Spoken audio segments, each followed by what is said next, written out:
You ask Tiger to calculate. This deals with finding the midpoint between 2 points. The midpoint between the 2 points is 38, negative 75.5. Let's solve it step by step. Plot the 2 points and calculate the midpoint using the formula. The coordinates of point 1 are, x1 equals 24, y1 equals negative 89. The coordinates of point 2 are, x2 equals 52, y2 equals negative 62. PM represents the midpoint of the 2 points.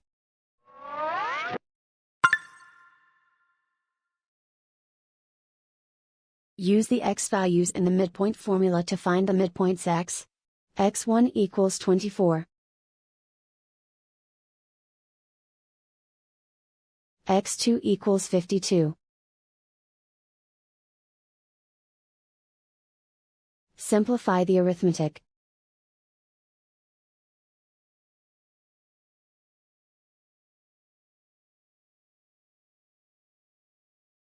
Use the y values in the midpoint formula to find the midpoints y.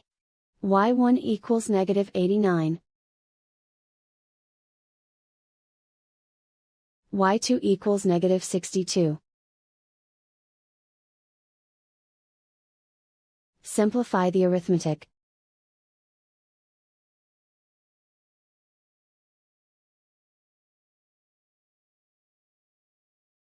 And so, the midpoint is 38, negative 75.5.